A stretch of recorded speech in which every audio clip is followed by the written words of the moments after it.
같은 견과류는 지방이 많아서 산패가 쉽게 일어날 수가 있는데 호두에 포함된 불포화 지방산은 산화가 되기 쉬워요. 산화가 진행되면 지방의 구조가 변형이 되고 산화된 지방은 우리 몸에 염증을 일으키고 혈관에 손상도 줄 수 있는 그런 물질이죠. 이뿐 아니라 또 심혈관 질환까지 유발할 위험도 가지고 있고, 호두가 산패되면 아크릴아마이드라고 하는 유해 물질이 생성될 수 있는데 이 물질은 발암 물질이죠. 이렇게 산패된 호두를 장기적으로 섭취할 때는 암에 대한 위험성도 증가시킬 수가 있어요. 그럼 산패돼서 변질이 일어난 호두는 어떻게 알 수 있을까요?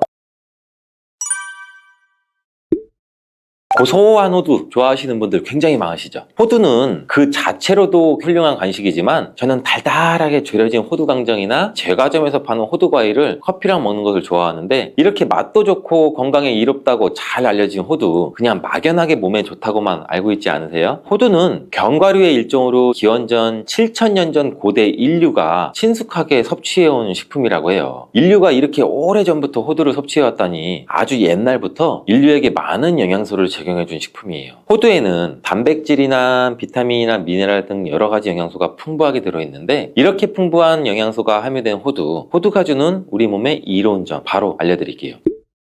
첫 번째 호두의 놀라운 효과는 바로 노화 방지예요. 호두에는 폴리페놀과 비타민 E 같은 강력한 항산화 물질이 풍부하게 들어있고, 항산화 물질은 우리 몸의 유해산소를 제거하고 세포 손상을 방지하는 역할을 해주죠. 특히 노화 방지와 관련이 깊은 성분으로 이 피부 건강을 유지하고 노화 과정을 늦추는 데 도움이 될 수가 있겠죠. 또 면역력 향상에도 도움을 주고 감기나 질병에 대한 저항력을 키워주는데, 자유라디칼은 우리 몸의 세포를 손상시켜서 노화와 관련된 여러 질병을 일으킬 수가 있어요. 호두에 함유된 항산화 물질은 자유라디칼로부터 세포를 보호해요. 세포의 노화를 늦추는데 중요한 역할을 해준다는 거죠. 또 호두에 풍부한 오메가3 지방산은 피부 건강에도 많은 도움이 되는데, 피부 탄력을 유지하고 피부에 수분을 보충해 주는 데에도 꼭 필요한 성분이죠. 특히 피부가 노화되면서 생길 수 있는 주름과 피부 처짐을 예방하는 데도 매우 도움을 줄 수가 있죠. 두 번째 호두의 놀라운 효능은 바로 뇌 건강 유지예요. 호두의 외형이 뇌를 닮아 예로부터 머리가 좋아져 잘 알려져 있는데, 외형만 닮았다고 뇌에 좋다는 것이 아닌 건 다들 알고 계시죠. 호두에는 오메가3 지방산이 풍부하게 들어있는데, 오메가3는 주로 생선에서 많이 발견되는 성분이잖아요. 호두에도 그만큼 많은 양이 들어있어요. 해외 알츠하이머 저널에서는 호두가 산화 스트레스와 염증을 줄여주므로 알츠하이머 발병과 진행을 늦추거나 위험을 줄여준다는 연구 결과도 발표했는데, 호두에는 이 오메가3 지방산인 알파리놀렌산이 풍부하고, 이 성분은 뇌세포를 보호하고 인지 기능을 향상시키는 데 중요한 역할을 해주고 뇌 기능을 활성화시켜 치매와 같은 뇌질환을 예방하는 데 도움을 줄 수 있다는 거예요. 뇌 기능이 저하되지 않도록 돕는 호두는 노화로 인한 인지 저하를 늦추는 데도 굉장히 중요하고, 호두에 들어있는 비타민 E 또한 풍부해서 뇌의 노화 방지에도 도움을 줄 수가 있죠. 비타민 E는 강력한 항산화 작용을 통해서 뇌세포를 보호하고 기억력과 인지 기능을 개선하는 데 도움을 주고, 산화 스트레스로부터 뇌를 지켜줘요. 알츠하이머와 같은 치매를 예방하는 데 중요한 역할을 한다는 사실, 뇌 건강을 위해서는 이제부터 호두를 꼭 드시는 게 좋겠죠. 세 번째 호두의 효능은 바로 뼈 건강에 도움을 준다는 거예요. 호두가 뼈에 좋다는 사실 알고 계시나요? 좋은 영양소가 많이 들어있다는 것은 알아도 뼈에 좋다는 건 생소하신 분들이 있으신데, 호두가 뼈 건강에 미치는 좋은 작용들 바로 알려드릴게요. 호두는 칼슘뿐 아니라 다른 중요한 성분들도 함유하고 있어서 뼈를 튼튼하게 만드는데 아주 효과적인 식품이에요. 호두는 칼슘과 마그네슘이 균형 있게 들어있는데, 칼슘은 뼈를 구성하는 중요한 성분이지만 마그네슘 역시 뼈 건강에 필수적인 역할을 하죠. 마그네슘은 칼슘의 흡수를 돕고 뼈의 밀도를 유지하는 데 중요한 역할을 하죠. 이 두 성분이 적절히 균형을 이루면 뼈의 강도를 높이고 골다공증과 같은 질환을 예방할 수가 있는데, 호두에 들어있는 오메가3 지방산은 뼈 건강에 직접적인 영향을 미치는 중요한 성분 중에 하나예요. 연구에 따르면 오메가3 지방산은 뼈의 형성을 촉진하고 뼈의 밀도를 높이는 데도 도움을 줄 수 있다고 해요. 이뿐 아니라 오메가3는 이세염증을 줄여주는 효과도 갖고 있고, 관절염과 같은 염증성 질환에 걸리기 쉬운 사람들에도 굉장히 유익한 영향을 줄 수가 있어요. 호두의 놀라운 효능 네 번째는 바로 암 예방 효과예요. 호두는 항산화 작용과 항염증 작용 덕분에 암 예방 효과에도 효과적이라고 알려져 있는데, 2022년 국제학술지에 실린 연구 자료를 보면 호두나 아마씨에 함유되어 있는 알파리놀렌산을 꾸준히 섭취하면 그렇지 않은 사람들과 비교해 심혈관 질환 위험률이 약 10% 정도 감소되고, 관상동맥 심장질환 위험률은 20%나 줄어들었다고 해요. 그뿐 아니라 호두에는 이 폴리페놀과 엘라그산이 풍부하게 들어있는데, 특히 이 엘라그산은 항암 성분으로 굉장히 유명해요. 엘라그산은 체내에서 엘라그산 대사물질로 변환돼서 암세포의 성장을 억제하는 데 도움을 주고, 폴리페놀 레티놀은 암세포의 확산을 막아주는 역할을 해주죠. 호두는 이뿐만 아니라 오메가3 지방산을 많이 함유하고 있는데 오메가3 지방산은 염증을 줄이는 효과가 있죠. 암은 염증성 질환과 관련이 깊은데 호두가 가진 염증 완화 효과는 암 치료에 있어서 중요한 보조 역할을 해줄 수 있다는 것도 알고 계시나요? 호두에 포함된 비타민 E와 셀레늄 등의 성분은 면역력을 증진시키는 데 도움을 주는데 암 환자에게는 면역력이 굉장히 중요해요. 호두는 면역 시스템을 강화시켜줘서 우리 몸의 방어막을 형성하는 데 큰 역할을 할 수가 있겠죠. 호두의 효능 정말 놀랍죠. 이렇게 몸에 좋고 맛도 좋은 호두, 이것들과 먹으면 효과가 배가 되는데 호두와 궁합이 굉장히 좋은 식품들을 바로 알려드릴게요.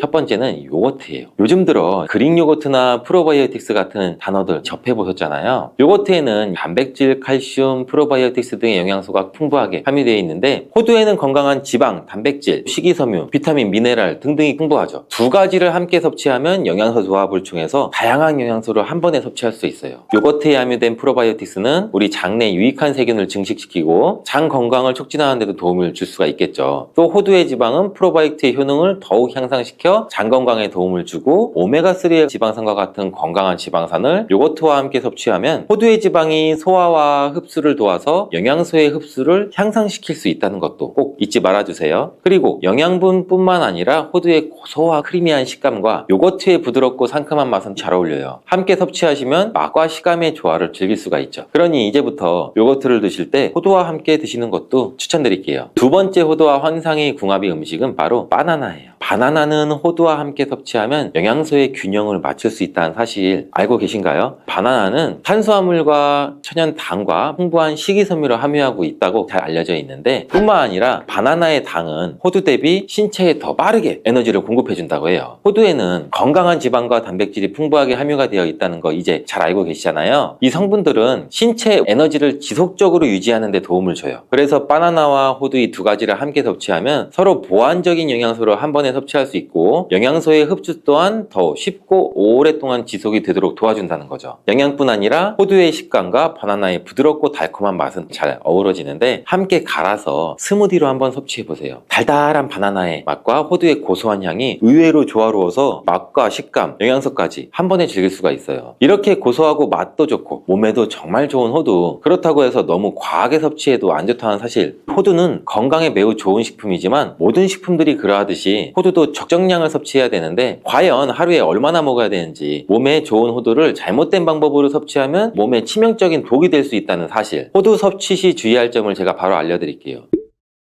호두를 섭취할 때 유의할 점, 첫 번째는 알러지 반응이에요. 호두는 견과류 중 알러지를 유발시킬 수 있는 식품인데 일부 사람들에게 알러지 반응을 일으킬 수가 있대요. 호두 알러지가 있는 경우 호두를 섭취했을 때는 입술이나 혀, 또 얼굴이 부풀거나 호흡곤란을 겪을 수가 있는데 이는 개개인의 신체 증상에 따라서 매우 위험할 수도 있고 다르죠. 경우에 따라서는 굉장히 심할 수도 있고, 이런 증상이 발생되면 즉시 호두 섭취를 중단하고 필요시 의사와 상담해야 되고, 호두 섭취 시 주의할 점 두 번째는 과도한 섭취예요. 이 호두는 100g당 약 650칼로리로 매우 고칼로리 음식이에요. 하루 섭취량을 과도하게 초과하면 오히려 체중 증가를 유발할 수가 있는데 호두에는 지방이 많이 함유되어 있지만 대부분 불포화 지방이라 건강에 유익하다고 알고 있겠죠. 근데 칼로리가 높기 때문에 적정량을 섭취하는 것이 중요해요. 하루에 약 2-30g 정도, 이건 약 5알에서 7알 정도인데 쪽으로 봤을 때는 10개에서 15쪽 정도 돼요. 호두를 섭취할 때는 꼭 기억해 주세요. 호두 섭취 시 유의할 점 세 번째는 변질이 일어난 호두 섭취죠. 호두와 같은 견과류는 지방이 많아서 산패가 쉽게 일어날 수가 있는데 호두에 포함된 불포화 지방산은 산화가 되기 쉬워요. 산화가 진행되면 지방의 구조가 변형이 되고 산화된 지방은 우리 몸에 염증을 일으키고 혈관에 손상도 줄 수 있는 그런 물질이죠. 이뿐 아니라 또 심혈관 질환까지 유발할 위험도 가지고 있고, 호두가 산패되면 아크릴아마이드라고 하는 유해 물질이 생성될 수 있는데 이 물질은 발암 물질이죠. 이렇게 산패된 호두를 장기적으로 섭취할 때는 암에 대한 위험성도 증가시킬 수가 있어요. 그럼 산패돼서 변질이 일어난 호두는 어떻게 알 수 있을까요? 이러한 호두를 구분하는 방법은 먼저 색상을 보는 거예요. 신선한 호두는 갈색이나 황금빛을 띠는데 산패된 호두는 색이 어둡게 변하고 부패한 느낌이 들어요. 또 산패된 호두는 비린내나 신내가 날 수 있고, 신선한 호두는 자연스러운 고소한 향이 나요. 또한 맛도 다른데 신선한 호두는 말 그대로 고소한 맛인 반면 산패된 호두는 씁쓸하거나 오래된 기름향이 나죠. 썩은 것 같이 불쾌한 맛이 날 수가 있겠죠. 신선한 호두를 골랐다면 산패되지 않게 보관 방법도 중요한데, 호두는 잘못 보관하면 쉽게 산패되기 때문에 주의가 필요해요. 호두는 원래의 껍질을 유지하는 것이 좋은데 껍질을 벗기지 않고 보관하면 외부에서의 영향이 미치는 걸 줄일 수가 있어 오랫동안 신선하게 유지가 되는데, 하지만 호두를 먹을 때마다 까야 되는 이 번거로움이 있잖아요. 이미 까진 호두를 많이 구입하시잖아요. 이런 호두는 공기와 빛에 노출되면 산패가 촉진되기 때문에 공기와의 접촉을 최소화해서 밀봉할 수 있는 용기에 담아 보관하거나 진공이나 밀봉팩을 사용하는 것이 좋아요. 호두는 온도와 습도에 민감해서 서늘한 냉장고에 보관하는 것이 가장 좋고, 이미 껍질을 벗긴 호두는 쉽게 산패할 수 있으니 냉장 보관 필수적이라는 거 잊지 마세요. 김치를 먼저 기름에 달달 볶다가 여기에 물도 넣고 다른 재료도 넣고 우리가 김치찌개를 조리하게 되잖아요. 이때 사용하는 기름이 오메가6 함량이 높은 것을 사용하게 되면 콜레스테롤의 수치가 높아지고 염증 수치도 늘어날 수가 있게 됩니다. 혈관 내에 염증이 많아지게 되면 염증은 지속적으로 암세포가 생성되는 원인을 제공하게 되고 뇌혈관에 문제를 일으키게 되며 혈관성 치매도 발생시킬 수가 있는 거죠. 자, 그렇다면 어떤 기름을 사용해야 될까요? 바로 오메가3의 함량이 높은 기름을 사용하시는 것이 좋습니다. 대표적인 기름에는 들기름과 올리브유가 있죠. 그런데 들기름은 높은 열에 쉽게 산패된다는 단점이 있기 때문에 사실 볶는 요리에 사용하게 되면 오히려 건강에 악영향을 줄 수가 있습니다. 그래서 가장 좋은 것은 바로 올리브유입니다. 그 중에서도 고온에서 사용이 가능한 올리브유를 사용해야 하는데요. 여러분, 김치는 우리나라 사람이라면 정말 빼놓을 수 없는 식품이죠. 이 김치로 만들 수 있는 요리만 수십 가지가 넘는 것 같은데요. 그 중에서도 김치찌개는 김치로 하는 요리 중에서 아주 인기도 많고 집에서 쉽게 만들 수 있습니다. 김치찌개에는 또 다양한 재료를 넣어서 맛있게 끓여 먹을 수가 있는데요. 어떤 것을 넣고 먹느냐에 따라서 우리 몸에 조금 더 보약이 될 수도 있고 독이 될 수도 있습니다. 또한 무심코 넣은 이것들 때문에 암과 치매를 유발할 수도 있다고 하는데요. 오늘 영상을 통해서 김치찌개에 넣으면 안 되는 음식과 또 함께 먹으면 보약이 되는 음식까지 모두 알려드릴게요. 암과 치매에 걸리는 다양한 원인 중 가장 큰 비중을 차지하는 것이 바로 먹는 음식입니다. 나이가 들어가면서 여기저기 아픈 곳이 많이 생기게 되는데 대부분의 원인은 혈관에 문제가 생겨서 발생되는 질병들이고요. 혈관의 문제는 먹는 음식에서 오는 경우가 많은데 매일 먹는 김치도 잘 알고 드셔야 한답니다. 특별히 김치찌개를 끓여 드실 때 넣는 다른 식재료들을 주의하셔야 하는데요. 자, 첫 번째로 주의하실 것이 식용유입니다. 일반 식용유에는 오메가6의 함량이 높은데요. 바로 이 오메가6가 문제를 일으키는 주범이 될 수가 있습니다. 김치를 먼저 기름에 달달 볶다가 여기에 물도 넣고 다른 재료도 넣고 우리가 김치찌개를 조리하게 되잖아요. 이때 사용하는 기름이 오메가6 함량이 높은 것을 사용하게 되면 콜레스테롤의 수치가 높아지고 염증 수치도 늘어날 수가 있게 됩니다. 혈관 내에 염증이 많아지게 되면 염증은 지속적으로 암세포가 생성되는 원인을 제공하게 되고 뇌혈관에 문제를 일으키게 되며 혈관성 치매도 발생시킬 수가 있는 거죠. 자, 그렇다면 어떤 기름을 사용해야 될까요? 바로 오메가3의 함량이 높은 기름을 사용하시는 것이 좋습니다. 대표적인 기름에는 들기름과 올리브유가 있죠. 그런데 들기름은 높은 열에 쉽게 산패된다는 단점이 있기 때문에 사실 볶는 요리에 사용하게 되면 오히려 건강에 악영향을 줄 수가 있습니다. 그래서 가장 좋은 것은 바로 올리브유입니다. 그 중에서도 고온에서 사용이 가능한 버진 등급의 올리브유를 사용해야 하는데요. 지중해 올리브 나무가 많아서 올리브유를 많이 사용하게 되었고 건강한 기름으로 세계에 널리 알려졌는데요. 서양 사람들이 가장 좋아하는 이 올리브유에 대한 연구도 많이 진행이 되었습니다. 연구 결과 올리브유는 포화지방의 함량이 낮고 불포화지방산의 함량이 아주 높다는 것을 알게 되었고요. 이 불포화지방산 중에서도 몸에 좋은 오메가3와 오메가9의 함량이 높아서 우리 몸에 유익하다는 게 검증이 되었죠. 이뿐만이 아니라 올리브에는 토코페롤이나 페놀산과 같은 항산화 성분이 아주 풍부해서 혈관 건강에도 아주 좋은 영향을 주는데요. 활성산소를 제거하여 세포 손상을 막아주고 노화를 예방할 뿐 아니라 여러 가지 심혈관 질환으로부터 보호해주는 역할을 하게 됩니다. 또한 올레유로핀이라는 성분이 함유되어 있는데 몸의 면역력을 강화해서 바이러스와 각종 세균으로부터 우리 몸을 보호해주고 지켜주는 효능이 있습니다. 그리고 특히 하이드록시티로솔이라는 놀라운 성분이 있는데요. 이 성분은 강력한 항산화 작용으로 염증을 제거하고 항암 효과에도 탁월한 효능이 있는 것으로 알려져 있습니다. 자, 이런 올리브유는 등급별로 사용할 수 있는 온도가 달라지게 되는데요. 가장 높은 등급인 엑스트라 버진은 발연점이 160도로 좀 낮기 때문에 김치를 볶을 때 사용하기에는 좀 맞지가 않고요. 샐러드에 드레싱으로 뿌려서 드시거나 낮은 온도로 살짝만 가열하는 요리에 사용하시는 게 좋고요. 그 밑에 있는 버진과 퓨어 등급의 올리브유는 발연점이 200도가 넘어서 볶는 요리에도 충분히 사용하실 수가 있습니다. 그래서 김치를 볶을 때에는 이런 올리브유를 사용하시면 됩니다. 자, 그리고 김치찌개를 끓일 때 여기에 스팸이나 다양한 햄 종류를 넣어서 드시는 분들 많으시죠? 그런데 햄은 넣지 않는 것이 좋습니다. 우리가 햄을 보통 가공육이라고 부르잖아요. 햄과 같은 이 가공육을 만들 때는 소디움 나이트라이트와 같은 보존제를 사용하게 됩니다. 이 보존제는 가공육의 색상을 빨갛게 유지해주고 세균 증식을 억제하는 기능이 있긴 하지만 문제는 우리 몸에 들어오면 일부 발암물질로 변하게 될 수 있다는 사실입니다. 그리고 가공육에 열을 가하게 되면 아미노산, 크레아틴 등의 성분들이 화학작용을 일으키면서 우리 몸에 위험한 화학물질을 만들어낼 수가 있는데 그 물질들 또한 암을 유발할 수가 있습니다. 그리고 또한 햄에는 나트륨의 함량도 매우 높은 편에 속하는데요. 이 나트륨이 고혈압을 유발할 수가 있고 각종 혈관 질환의 원인이 될 수가 있습니다. 또한 세포를 손상시켜 암을 유발하는데 특히 위암의 발병률을 높일 수가 있고요. 그래서 국제암연구소는 가공육을 1군 발암물질로 분류하고 있을 정도로 우리 몸에 해롭다는 사실을 반드시 기억하시는 것이 좋습니다. 자, 그리고 신김치를 조리할 때 꼭 사용하는 조미료가 있죠.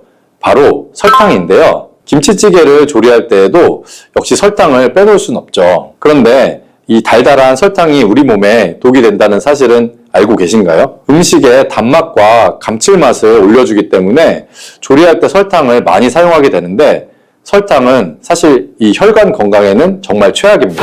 설탕이 우리 몸에 들어오면 혈당 수치가 아주 급격하게 올라가게 되고 췌장에서 인슐린 분비를 촉진하게 되죠. 이런 현상이 계속 반복이 되면 췌장에 무리가 될 수가 있고 결국 췌장 기능이 약해지고 당뇨로 이어질 수가 있는데요. 요리할 때 조금 넣는 설탕이 얼마나 나쁜 영향을 주겠냐고 생각하시는 분들이 분명 있으실 텐데요. 틀린 말은 아니지만 우리가 이미 평소에 먹는 음식들에 많은 설탕이 들어가 있다는 것이 문제입니다. 통계 자료를 한번 살펴보면 우리가 하루에 먹는 설탕의 양이 평균 100g이 넘는 것으로 나와 있는데요. 한 달 양으로 치면 설탕을 약 3kg 넘게 먹게 된다는 것이죠. 생각보다 훨씬 더 많이 설탕을 먹고 있어서 음식을 잘 관리하지 않으면 우리 몸 안의 혈관이 서서히 망가져 당뇨를 시작으로 해서 각종 혈관 질환과 암뿐만 아니라 치매까지 발생시키게 됩니다. 그렇다면 김치찌개에는 무엇을 넣어 드실 때 우리 몸에 보약이 될 수 있을까요? 영양학적으로도 가장 잘 맞는 것은 바로 두부입니다. 두부는 기본적으로 단백질이 풍부한데 이뿐만 아니라 리놀렌산, 레시틴, 피토스테롤 등의 성분이 풍부해서 몸 안의 콜레스테롤 수치를 낮춰주고 혈액순환을 원활하게 해서 동맥경화, 심근경색, 또 뇌출혈 등의 심혈관 질환을 예방할 수가 있습니다. 또 두부는 체력과 근력을 유지하는 데 큰 도움을 주죠. 바로 두부 속에 들어있는 풍부한 단백질 때문인데요. 우리 몸의 근육은 매일 일정량이 새롭게 근육으로 대체가 되기 때문에 매일매일 단백질을 공급해줘야 됩니다. 우리 몸에 단백질을 공급해주기 위해서 정말 유용한 음식이 바로 두부인 것이죠. 또한 두부에는 콜린이 풍부한데 이 콜린은 알츠하이머성 치매를 예방하는데 아주 탁월한 효능을 발휘하게 됩니다. 또 놀랍게도 두부는 건강하게 장수하는 데 도움이 되는데요. 많은 과학자들의 연구 결과 건강하게 장수한 사람들의 특징이 식물성 단백질을 꾸준히 섭취했다는 사실을 발견했고 동물성 단백질을 식물성 단백질로 바꿔서 섭취했을 때 사망의 위험성이 낮아진다는 보고가 있습니다. 그래서 이 두부와 김치찌개의 만남은 아주 환상의 조합이 되어 우리 몸을 건강하게 해준답니다. 앞에 앞에서 스팸이나 햄 같은 가공육은 안 된다고 말씀을 드렸죠. 이런 가공육 대신에 일반 생고기를 넣어서 드시면 정말 좋습니다. 생고기를 드시면 그럼 어떤 점이 좋을까요? 생고기에는 단백질이 풍부하고 여기에는 콜라겐 성분도 많이 들어 있습니다. 우리가 50대 이후가 되면 주름도 많아지고 피부의 탄력이 많이 떨어지게 되죠. 그래서 생고기를 드시게 되면 콜라겐이 공급이 되면서 피부와 신체 전체적인 탄력을 회복하는데 도움을 받을 수가 있고요. 또 생고기에는 타우린과 필수 아미노산이 풍부해서 이는 근육에 에너지를 공급해주며 피로를 회복하는 데에도 많은 도움을 주게 됩니다. 이뿐만 아니라 몸의 무기력증과 우울증 완화에도 큰 도움을 받을 수가 있는데요. 그 이유는 생고기에는 행복 호르몬이라 불리는 이 세로토닌의 원료가 되는 트립토판이 많이 들어있기 때문이랍니다. 자, 그리고 앞에서 말씀드린 설탕 대신 사용할 수 있는 단맛을 내면서도 건강에도 좋은 식재료는 무엇일까요? 그것은 바로 양파와 대파입니다. 양파에는 퀘르세틴과 알리신 성분이 풍부해서 혈관의 중성지방과 나쁜 콜레스테롤을 제거해줘서 혈관을 깨끗하게 청소해주는 효능이 탁월해 혈관 청소부라는 별명이 있을 정도입니다. 또한 혈압도 낮춰주고 혈당 관리에도 도움을 주어서 당뇨를 예방하고 혈관 질환을 방지하여 치매를 예방하는 데에도 많은 도움을 받을 수가 있는 것이죠. 대파도 마찬가지인데요. 풍부한 식이섬유와 무기질 그리고 알리신 성분뿐만 아니라 강력한 항산화 성분인 베타카로틴이 많아 세포가 손상되는 것을 막아주어 노화를 예방하고 심혈관과 장내 건강까지도 도움을 줄 수가 있습니다. 이 대파와 양파는 건강에 좋은 효능과 더불어서 단맛도 내주고 감칠맛 또한 극대화시켜주는 채소라는 것을 꼭 기억하시고요. 그리고 빠질 수 없는 식재료가 또 있는데요. 바로 마늘입니다. 마늘은 대표적인 항암 식품이기도 한데요. 마늘에 풍부한 알리신은 염증 수치를 낮춰주고 활성산소를 제거해주어 노화를 억제하고 암세포의 증식도 막아주는 효과가 있습니다. 이런 다진 마늘을 김치찌개에 한 스푼 넣게 되면 건강에도 좋을 뿐만 아니라 잡내를 제거해주며 김치찌개의 맛을 한층 끌어올려주는 효과까지 있으니 꼭 넣어서 드시기 바랍니다. 사과는 면역체계를 증강시켜주는데요. 사과에는 꽤 많은 양의 면역체계에 도움을 주는 비타민C가 들어있습니다. 사과 껍질에 포함되어 있는 물질 중에 하나인 우르솔산이라는 물질은 비만의 위험성을 낮추는 것과 연관이 있는 것으로 밝혀졌고요. 이 물질이 칼로리 소모를 증가시키고 근육을 증가시키기 때문이라고 하며 다이어트에도 효과가 있습니다. 사과 껍질에서 찾아볼 수 있는 퀘르세틴이라고 불리는 산화방지제 성분을 통해서 폐 건강에도 도움을 줄 수가 있는데요. 한 주에 적어도 5개 이상의 사과를 섭취하시는 것이 좋습니다. 그 외에 사과는 치매 예방에도 효과적인데요. 그 이유는 사과로 인한 아세틸콜린 생성 증대와 연관이 있습니다. 이 물질은 신경세포 간의 의사소통을 진행하게 하는데 필요한 것으로 기억력을 증진시키고 알츠하이머, 즉 치매가 발병할 확률을 크게 낮춰주는 역할을 하는 것입니다. 자, 그럼 이렇게 좋은 사과를 아침에 어떻게 먹어야 좋을까요? 민간요법에서 추천하는 방법으로는 날것으로 먹으면 좋지만 소화가 잘 안 되는 분이나 특히 환자분들은 사과를 삶아서 먹으면 아침에 먹을 때 위장에 무리가 안 가서 부담 없이 먹을 수 있는 조리법이 됩니다. 특히 위장이 약하고 식체, 구토, 설사 또는 변비가 있으신 분들은 사과를 껍질째 얇게 썰어서 약 20도의 식염수에 6, 7시간 정도 담갔다가 꺼낸 다음에 즙을 내고 이것을 매일 수시로 100g씩 마셔보시면 놀라운 효과를 보실 겁니다. 일반적으로 병이 없는 분들도 반컵씩 마시면 위장이 좋아지고 소화가 잘 되면서 변도 잘 보는 효과를 누릴 수가 있습니다. 이렇게 사과는 신진대사를 촉진하고 동시에 피부에도 윤기를 주는데요. 이것은 사과 안에 풍부한 산과 사과철을 함유하고 있기 때문입니다. 남성이 먹으면 건강해지게 되고 여성이 먹으면 아름다워진다는 말이 있을 정도죠. 오늘부터 아침에 사과 꼭 드셔보셔야겠죠?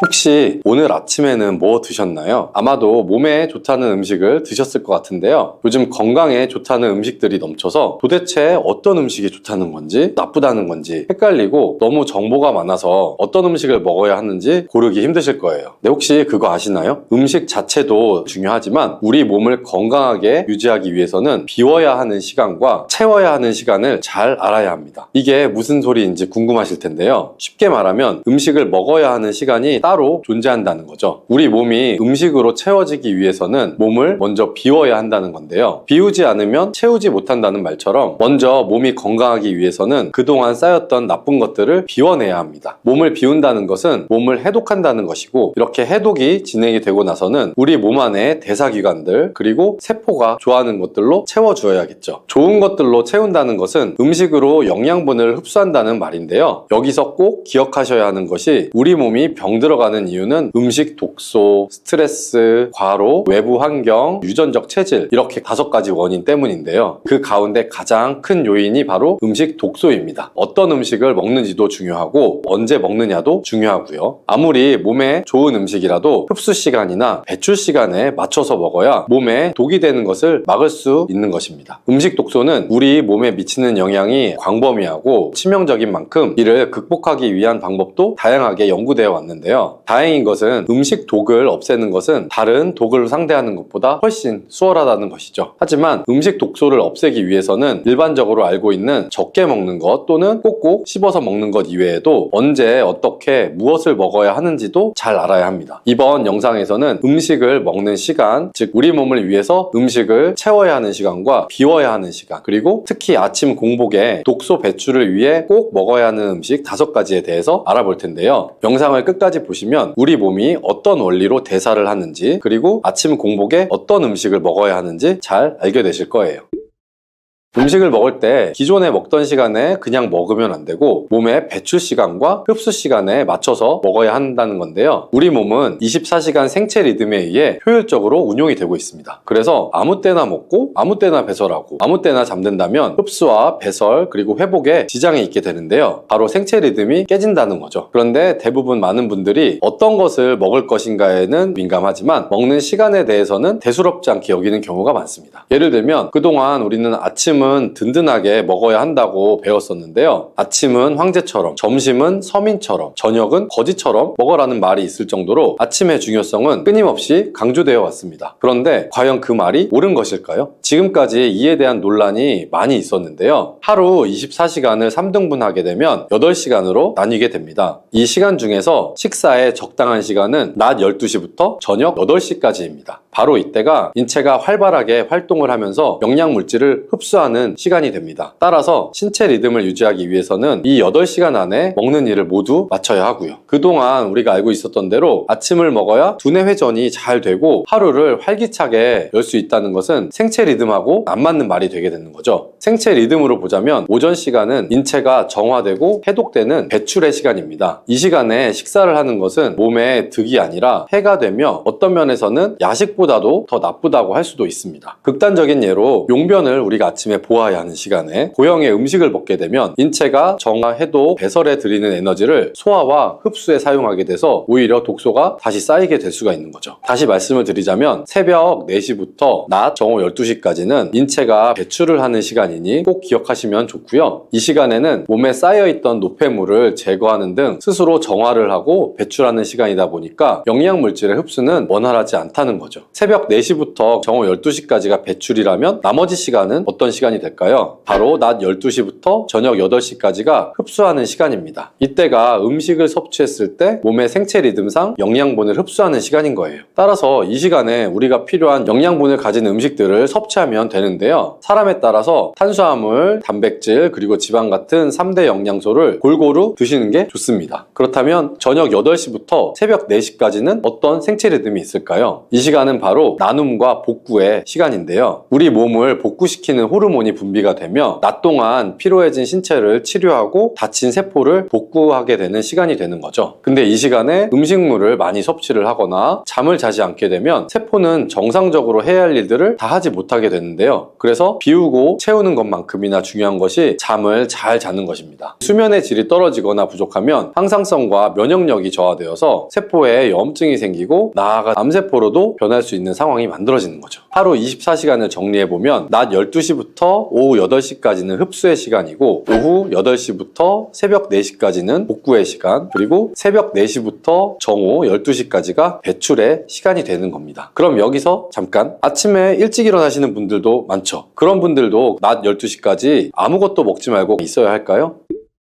새벽 4시부터 정오 12시까지가 배출의 시간이고 아침 공복 시간으로 정말 중요한 시간인데요. 이 시간에 아무것도 먹지 말아야 하는 것이 아니고 배출의 시간인 만큼 배출에 도움이 되는 음식을 먹는 것이 좋은데요. 첫 번째는 바로 사과입니다. 사과는 우리 몸의 유해 콜레스테롤을 낮추는 효과가 있는데요. 주먹만한 크기의 사과 한 개에는 식이섬유 4g 정도가 들어있고 이 식이섬유가 팩틴의 형태를 취하고 있고요. 바로 이 팩틴이란 성분이 수용성의 식이섬유로서 유해한 콜레스테롤을 낮추는 것과 연관이 있습니다. 또한 사과가 제공하는 식이섬유는 칼로리를 소비하지 않으면서도 포만감을 지속시켜줍니다. 이 포만감의 원리는 우리의 몸은 설탕이나 정제된 곡물에 비해서 복합 식이섬유를 소화하는데 더 오랜 시간을 사용하기 때문에 일어나는 현상입니다. 그리고 사과는 면역체계를 증강시켜주는데요. 사과에는 꽤 많은 양의 면역체계에 도움을 주는 비타민C가 들어있습니다. 사과 껍질에 포함되어 있는 물질 중에 하나인 우르솔산이라는 물질은 비만의 위험성을 낮추는 것과 연관이 있는 것으로 밝혀졌고요. 이 물질이 칼로리 소모를 증가시키고 근육을 증가시키기 때문이라고 하며 다이어트에도 효과가 있습니다. 사과 껍질에서 찾아볼 수 있는 퀘르세틴이라고 불리는 산화방지제 성분을 통해서 폐 건강에도 도움을 줄 수가 있는데요. 한 주에 적어도 5개 이상의 사과를 섭취하시는 것이 좋습니다. 그 외에 사과는 치매 예방에도 효과적인데요. 그 이유는 사과로 인한 아세틸콜린 생성 증대와 연관이 있습니다. 이 물질은 신경세포 간의 의사소통을 진행하게 하는데 필요한 것으로 기억력을 증진시키고 알츠하이머, 즉 치매가 발병할 확률을 크게 낮춰주는 역할을 하는 것입니다. 자, 그럼 이렇게 좋은 사과를 아침에 어떻게 먹어야 좋을까요? 민간요법에서 추천하는 방법으로는 날것으로 먹으면 좋지만 소화가 잘 안 되는 분이나 특히 환자분들은 사과를 삶아서 먹으면 아침에 먹을 때 위장에 무리가 안 가서 부담 없이 먹을 수 있는 조리법이 됩니다. 특히 위장이 약하고 식체, 구토, 설사 또는 변비가 있으신 분들은 사과를 껍질째 얇게 썰어서 약 20도의 식염수에 6, 7시간 정도 담갔다가 꺼낸 다음에 즙을 내고 이것을 매일 수시로 100g씩 마셔보시면 놀라운 효과를 보실 겁니다. 일반적으로 병이 없는 분들도 반 컵씩 마시면 위장이 좋아지고 소화가 잘 되면서 변도 잘 보는 효과를 누릴 수가 있습니다. 이렇게 사과는 신진대사를 촉진하고 동시에 피부에도 윤기를 주는데요. 이것은 사과 안에 풍부한 산과 사과철을 함유하고 있기 때문입니다. 남성이 먹으면 건강해지게 되고 여성이 먹으면 아름다워진다는 말이 있을 정도죠. 오늘부터 아침에 사과 꼭 드셔보셔야겠죠? 두 번째 음식은 오트밀입니다. 오트밀은 생소할 수가 있는데요. 오트밀은 귀리를 볶은 다음에 거칠게 부수거나 납작하게 눌러 만든 식품이에요. 이미 외국에서는 아침 식사 대용으로 즐겨 먹는 대표적인 음식이죠. 외국에서 아침 식사 대용으로 즐겨 먹는다는 것은 그럴 만한 이유가 있다는 것인데요. 귀리는 곡물의 왕이라는 별명이 있을 정도로 영양가가 아주 높은데 특히 베타글루칸이라고 불리는 독특한 섬유질을 함유하고 있는데요. 귀리에 있는 베타글루칸은 LDL 콜레스테롤의 혈중 농도를 낮춰주어서 심혈관계 질환의 위험을 줄일 수가 있습니다. 게다가 과식을 예방할 수 있는 호르몬인 펩타이드 분비를 촉진시켜서 포만감을 오래 유지할 수도 있고요. 또한 오트밀은 철분, 비타민 B, 망간, 마그네슘, 아연, 그리고 셀레늄의 좋은 공급원이기도 합니다. 보통 오트밀을 우리가 구입하면 건조된 납작 곡물의 형태이기 때문에 이걸 어떻게 먹어야 할지 고민이 되실 텐데요. 냄비에 오트밀과 물을 넣고 끓여서 드시면 누룽지 같은 식감으로 드실 수가 있습니다. 쌀로 누룽지를 만들어 먹는 것보다 당 흡수가 적어서 건강식으로 아침에 먹기에는 딱 좋은 음식이 될 겁니다. 근데 오트밀만 먹으면 맛이 없다고 느끼실 수가 있는데요. 오늘 추천드린 다른 음식들과 같이 섞어서 드셔보시면 맛과 영양 둘 다 챙기실 수 있을 거예요. 아침에 먹으면 좋은 음식 세 번째는 견과류입니다. 너무나 잘 아시는 견과류는 항산화 물질의 훌륭한 공급원이죠. 주요 성분으로는 마그네슘, 칼륨, 불포화지방산을 많이 함유하고 있고요. 특히 아침에 먹기에 좋은 견과류는 고단백 식품이면서 지방과 섬유질 함량도 높은 편이기 때문에 포만감도 오래 유지시킬 수가 있습니다. 바로 이 포만감을 오래 유지하는 것이 점심 식사를 조절하는 데에도 도움이 되기 때문에 아침에 먹으면 좋은 음식으로 견과류를 꼭 추천해 드립니다. 또한 견과류는 지방이 많아서 칼로리가 높은 편이지만 우리의 몸은 지방을 모두 흡수하는 것은 아닙니다. 가공된 고지방 제품과는 달리 견과류는 일부 칼로리만을 흡수하기 때문에 너무 많이 섭취하지만 않는다면 괜찮습니다. 어떤 음식이든지 과하면 안 좋을 수 있는 것은 아시죠? 그 외에 성인병 예방에도 정말 좋은데요. 견과류는 심장이나 뇌의 건강과도 관련이 있습니다. 호두나 아몬드, 땅콩 등의 견과류를 꾸준히 섭취하면 건강한 혈관을 유지할 수가 있고, 이는 심장 및 혈관 질환의 위험도를 낮출 수가 있습니다. 여러 견과류 중에서 인간의 뇌 모양과도 비슷한 호두는 불포화 지방산이 많고 뇌신경을 안정시키는 데 도움을 주는 칼슘, 비타민 B군 뿐만 아니라 뇌 발달과 두뇌 활성화에 좋은 비타민 A와 미네랄이 풍부한 것으로 알려져 있습니다. 50대 이상의 중년이라면 견과류 중에서 호두를 꼭 빼먹지 말고 드시는 게 좋겠죠. 네 번째 음식은 그릭 요거트입니다. 요거트는 알아도 그릭 요거트는 잘 모르시는 분들도 많을 텐데요. 최근에는 마트에 가보시면 그릭 요거트 제품들을 쉽게 발견할 수가 있습니다. 그릭 요거트는 일반 요거트와 비교하면 단맛이 좀 적지만 건강에는 훨씬 이롭다고 알려져 있습니다. 그렇다면 그릭 요거트가 어떻게 만들어질까요? 그릭 요거트는 대개 우유를 절반 정도가 될 때까지 농축한 뒤에 유산균을 넣어서 발효를 하게 됩니다. 그리고 농축 과정 없이 바로 발효해 만드는 일반 요거트에 비해서 칼슘, 단백질 등의 주요 영양소가 풍부할 수밖에 없는데요. 이런 그릭 요거트에는 인공 감미료 등의 식품 첨가물이나 설탕이 아주 적은 게 특징입니다. 그래서 특별한 맛이 없다거나 좀 뻑뻑하다고 느낄 수 있는데 몸에는 더 좋은 거죠. 그릭 요거트는 효능도 정말 많은데요. 먼저 누구나 다 아시는 엄청난 양의 프로바이오틱스가 들어있습니다. 프로바이오틱스는 장이 최상의 상태로 활발하게 움직이도록 돕는 박테리아를 가리키죠. 장이 건강해지면 소화만 잘 되는 게 아니고 잠도 잘 오고 면역력이 강해지며 뇌 건강에도 좋은 영향을 주게 됩니다. 더불어 장의 컨디션이 좋아지면 피부까지도 좋아지는 효과를 볼 수가 있죠. 유명한 영양학자인 마야 펠러에 따르면 그릭 요거트는 단백질 함량이 높아서 체중 감량에 도움이 된다고 하는데요. 왜냐하면 단백질이 풍부한 식사를 하면 포만감이 오래 유지가 되기 때문에 군것질을 하거나 폭식을 할 위험성이 줄어들기 때문입니다. 특히 아침에 운동으로 하루를 시작하는 분들이 있는데요. 이런 분들은 운동하고 나서 지친 근육에 그릭 요거트가 효과적입니다. 바로 단백질에 든 아미노산이 손상된 근육 조직을 재건시켜주고 새로운 근육세포를 생산하도록 돕기 때문이죠. 또한 영양학자들은 골다공증을 예방하고 싶다면 그릭 요거트를 먹으라고 권하고 있는데요. 그릭 요거트에는 뼈와 치아를 튼튼하게 유지하는 데 필수적인 칼슘이 풍부하기 때문입니다. 2017년 영양학 저널에 실린 논문에 따르면 그릭 요거트는 당뇨병을 예방하는 데 도움이 된다고 발표했습니다. 바로 프리바이오틱스 덕분인데요. 마트에서 구매할 때는 성분표를 잘 보고 구매하는 것을 권장해 드리고요. 할 수 있다면 집에서 직접 만들어 드시는 게 가장 건강한 그릭 요거트를 만들 수 있으니 꼭 집에서 만들어 드시기를 추천해 드립니다. 그리고 위에서 추천해 드린 견과류나 과일과 함께 드시면 더욱 건강하고 맛있게 드실 수 있을 거예요. 다섯 번째 음식은 블루베리입니다. 요즘 냉동으로 블루베리 사 드시는 분들이 많으신데요. 항산화 물질이 풍부한 과일 중에 대표 주자인 블루베리는 기억력을 높여주고 혈압과 신진대사를 적절히 조절해주는 효과가 있는데요. 특히 최근 연구에 따르면 아침 공복에 먹었을 때 그 효과가 배가 된다고 밝혀졌습니다. 이 외에도 눈을 보호해주고 뼈와 치아를 튼튼하게 만들어주며 당뇨병을 예방해주는 최고의 과일이라고 할 수가 있죠. 한 가지 주의할 점은 블루베리는 당 성분이 좀 높게 들어있어서 아침에 드실 때 20알 정도만 드셔도 그 효과를 충분히 누릴 수 있으니 위에 추천해드린 다른 음식들과 적당량을 섞어서 같이 드셔보시기를 바랍니다.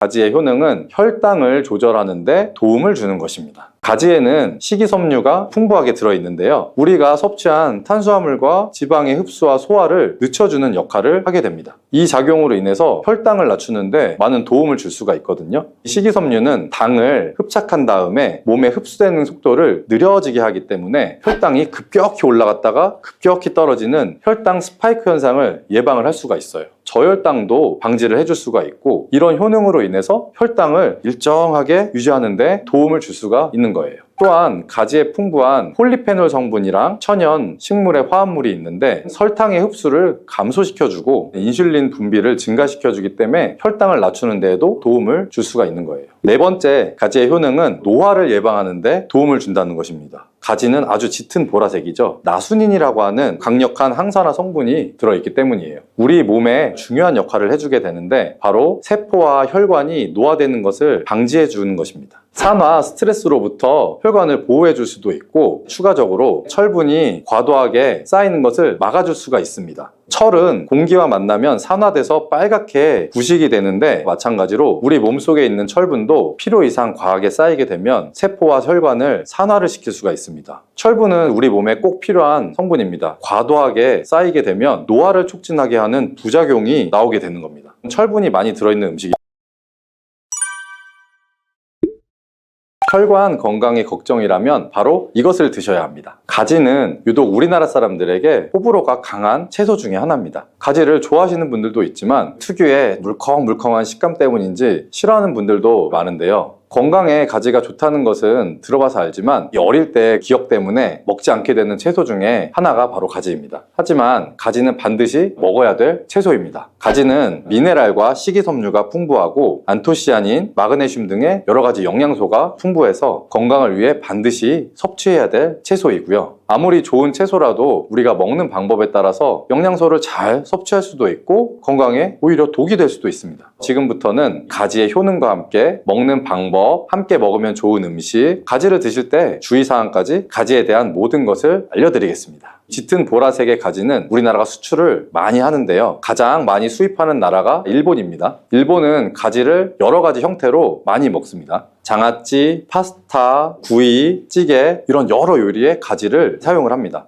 2021년 기준으로 했을 때 일본이 우리나라에서 수입한 가지 양이 6만 킬로그램 정도라고 하네요. 일본이 우리나라의 가지를 정말 좋아하네요. 반면에 우리나라의 1인당 연간 가지를 섭취하는 양이 100g도 안 된다고 합니다. 정말 안타까운 일인데요. 우리도 가지의 효능을 제대로 알고 섭취를 하면 건강한 식생활에 도움이 될 수가 있습니다.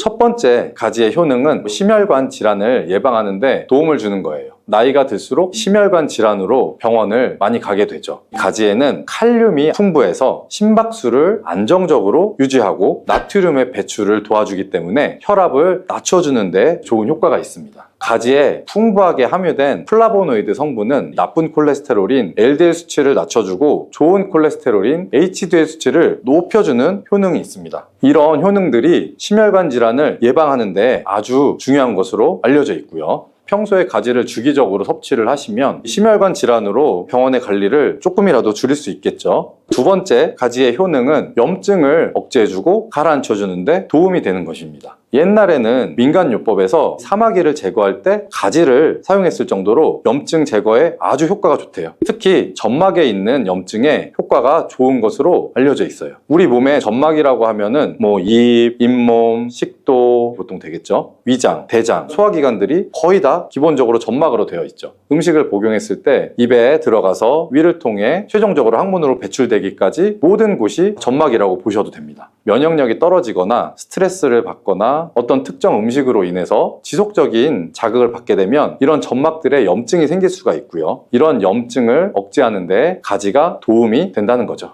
세 번째 가지의 효능은 혈당을 조절하는 데 도움을 주는 것입니다. 가지에는 식이섬유가 풍부하게 들어있는데요. 우리가 섭취한 탄수화물과 지방의 흡수와 소화를 늦춰주는 역할을 하게 됩니다. 이 작용으로 인해서 혈당을 낮추는데 많은 도움을 줄 수가 있거든요. 식이섬유는 당을 흡착한 다음에 몸에 흡수되는 속도를 느려지게 하기 때문에 혈당이 급격히 올라갔다가 급격히 떨어지는 혈당 스파이크 현상을 예방을 할 수가 있어요. 저혈당도 방지를 해줄 수가 있고 이런 효능으로 인해서 혈당을 일정하게 유지하는 데 도움을 줄 수가 있는 거예요. 또한 가지에 풍부한 폴리페놀 성분이랑 천연 식물의 화합물이 있는데 설탕의 흡수를 감소시켜주고 인슐린 분비를 증가시켜주기 때문에 혈당을 낮추는 데에도 도움을 줄 수가 있는 거예요. 네 번째 가지의 효능은 노화를 예방하는 데 도움을 준다는 것입니다. 가지는 아주 짙은 보라색이죠. 나수닌이라고 하는 강력한 항산화 성분이 들어있기 때문이에요. 우리 몸에 중요한 역할을 해주게 되는데 바로 세포와 혈관이 노화되는 것을 방지해 주는 것입니다. 산화, 스트레스로부터 혈관을 보호해 줄 수도 있고 추가적으로 철분이 과도하게 쌓이는 것을 막아줄 수가 있습니다. 철은 공기와 만나면 산화돼서 빨갛게 부식이 되는데 마찬가지로 우리 몸속에 있는 철분도 필요 이상 과하게 쌓이게 되면 세포와 혈관을 산화를 시킬 수가 있습니다. 철분은 우리 몸에 꼭 필요한 성분입니다. 과도하게 쌓이게 되면 노화를 촉진하게 하는 부작용이 나오게 되는 겁니다. 철분이 많이 들어있는 음식이 붉은색을 띠는 고기 제일 먼저 생각이 나죠. 평소에 고기를 좋아하고 많이 드시는 분들은 가지와 함께 드시면 정말 좋습니다. 다섯 번째 가지의 효능은 감염을 예방해 주는 겁니다. 면역력이 떨어져서 세균이 우리 몸에 들어오면 감염에 걸릴 수가 있죠. 가지에 풍부하게 함유된 클로로겐산과 폴리페놀 성분들이 세균이랑 바이러스를 제거해주는 효과가 있어서 감염 예방하는 데 큰 도움이 됩니다. 이런 효과는 가지의 껍질이랑 꼭지 부분에서 특히 좋은 효과를 나타낼 수가 있는데요. 보통 요리를 할 때 가지 꼭지는 잘라서 버리게 되죠. 이제부터는 가지 꼭지를 버리지 마세요. 말려서 끓인 물로 가글을 하시면 천연 구강 세정제의 역할을 할 수가 있어요. 꼭지에는 스코폴레틴이라는 성분이 함유가 되어 있는데 이 성분은 파이토케미컬이라는 성분의 일종이고요. 나쁜 균을 억제하는 데 탁월한 효과를 발휘를 하기 때문이에요. 이런 효능 덕분에 감염뿐 아니라 염증을 억제해주는 데도 도움이 됩니다.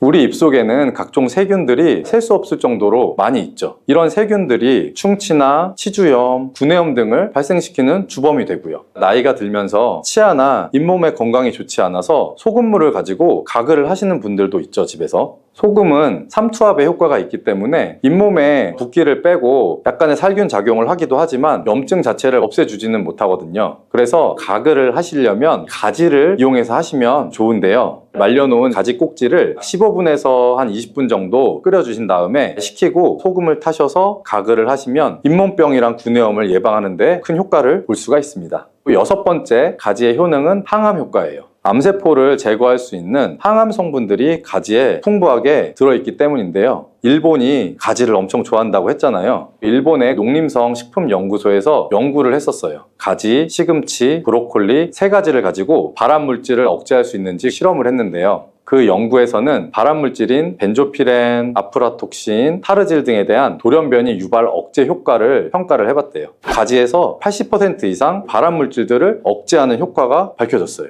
다른 연구에서도 가지에 알칼로이드성 식이섬유가 유방암, 대장암, 난소암 등의 원인이 되는 동물성 지방을 제거하는데 탁월한 효능이 있는 것을 발견하기도 했고요. 또한 가지에 풍부한 폴리페놀 성분은 대표적인 항암 성분으로 알려져 있죠. 가지는 여러 가지의 항암 효과를 가지고 있는 훌륭한 항암식품인 것이 틀림이 없네요. 일곱 번째, 가지의 효능은 시력을 보호하는 데 도움을 주는 것입니다. 눈의 망막에는 빛을 감지하는 역할을 하는 로놉신이라는 단백질이 있어요. 어두운 곳에 있다가 밝은 곳으로 나가거나 깜깜한 방에서 불을 켜면 눈이 엄청 부시죠. 로놉신이 빛에 의해서 한순간에 대량으로 분해가 되면서 시신경에 강한 자극을 주기 때문이에요. 체내에 있는 로놉신이 줄어들게 되면 시력이 저하되거나 야맹증이 발생할 수가 있고요. 로놉신이 생성이 되려면 베타카로틴이 필수적으로 필요합니다. 가지 속살에는 이 베타카로틴이 풍부하게 함유가 되어 있습니다. 또 가지 껍질에 풍부한 안토시아닌 성분이 시신경 주변에 모세혈관이 노화되는 것을 방지를 해줄 수 있고 염증을 억제하는 효과가 있기 때문에 시신경을 보호해주고 눈의 노화를 예방하는 데 큰 도움이 됩니다. 여덟 번째, 가지의 효능은 뇌의 기능을 향상시키고 치매를 예방하는 데 도움을 주는 것입니다. 가지에는 비타민 B6, 엽산, 마그네슘 등의 영양소가 풍부하게 들어있기 때문인데요. 이 영양소들이 하는 역할이 뇌 신경 전달 물질의 생성을 촉진해주고 뇌 기능을 향상시켜주는 효과가 있기 때문이에요. 또한 가지에 함유된 안토시아닌이 뇌의 노화를 방지해주고 기억력을 향상시키는 효과가 있기 때문에 치매를 예방하는 데도 도움을 주는 거예요.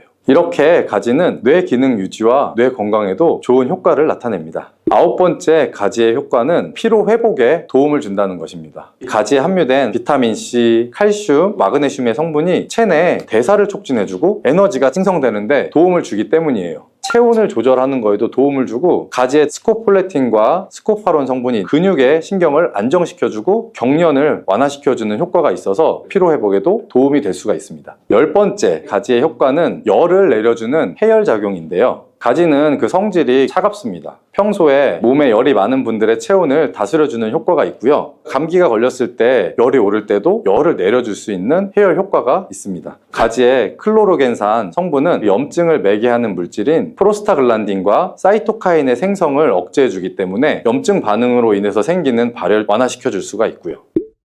이렇게 좋은 가지를 효과적으로 섭취할 수 있는 방법은 따로 있습니다. 그냥 드시는 것보다는 들기름과 함께 조리해서 드시는 것을 추천드립니다. 가지에 있는 리놀레산과 비타민 E가 지용성 성분이기 때문에 들기름이랑 같이 섭취를 하시면 체내 흡수율이 높아집니다. 또 가지의 속살에는 스폰지처럼 기름을 흡수하기 때문에 들기름의 영양소 흡수율이 더 높아질 수 있는 거고요. 들기름은 하루에 그냥 한 스푼씩 약처럼 드시는 분들이 있을 만큼 건강에 도움을 많이 주는데요. 치매를 유발하는 물질인 베타 아밀로이드가 뇌에 쌓이는 것을 막아주어서 알츠하이머, 치매를 예방해주는 효과가 있습니다. 또 피토스테롤이란 성분이 함유되어 있는데 혈관 내의 콜레스테롤 수치를 낮춰주는 데에도 도움이 되고요. 이뿐 아니라 염증성의 질환들을 예방해주고 뼈의 건강도 올려줄 수 있고 심혈관 질환을 예방하고 장 건강에도 좋은 효과를 발휘하는 것이 들기름입니다. 이런 들기름이 가지와 만나게 되면 효과가 극대화되는데요. 가지를 요리할 때 쪄서 드시면 가장 많은 영양소를 흡수할 수가 있습니다. 상명대학교 외식영양학과 연구팀이 이에 대한 실험을 했었는데요. 가지 100g을 물에 넣어 삶는 방법, 찜기에 넣어서 찌는 방법, 랩을 씌워서 전자레인지로 돌리는 방법, 이렇게 3가지 방법으로 가지를 조리를 해봤대요. 가지의 항산화 성분인 클로로겐산의 함량이 어떻게 달라질 수 있는지를 확인해 본 겁니다. 가지를 찜기에 넣고 쪘을 때 클로로겐산의 함량이 늘어났다고 합니다. 항산화 성분뿐만 아니라 칼슘 또한 가지를 쪘을 때 가장 많은 함량이 나왔다고 해요. 그런데 항상 쪄서만 먹을 순 없겠죠. 삶아서 드신다면 가지 삶은 물을 절대 버리지 말고 함께 드시기를 추천드립니다. 짙은 보라색의 가지 껍질에 안토시아닌이 아주 많이 들어있기 때문인데요. 이 안토시아닌의 항산화 효과가 토마토보다 3배 정도가 많고 브로콜리보다는 2배 정도 많은 걸로 알려져 있어요. 안토시아닌은 항산화 효과도 강력하지만 스트레스를 완화하는 데에도 도움을 주고 신체가 정상적으로 기능을 회복하고 유지하는 데에도 도움을 주는 성분이거든요. 그런데 이 안토시아닌은 수용성 성분입니다. 물에 녹는 거죠. 그래서 가지를 씻을 때는 물에 너무 오래 담가두지는 마시고요. 가지를 삶아서 조리를 하셨으면 물에 안토시아닌이 풍부하게 들어있기 때문에 이 가지 삶은 물을 차처럼 드셔도 되고 다른 요리를 할 때 채소로서 사용하셔도 좋습니다.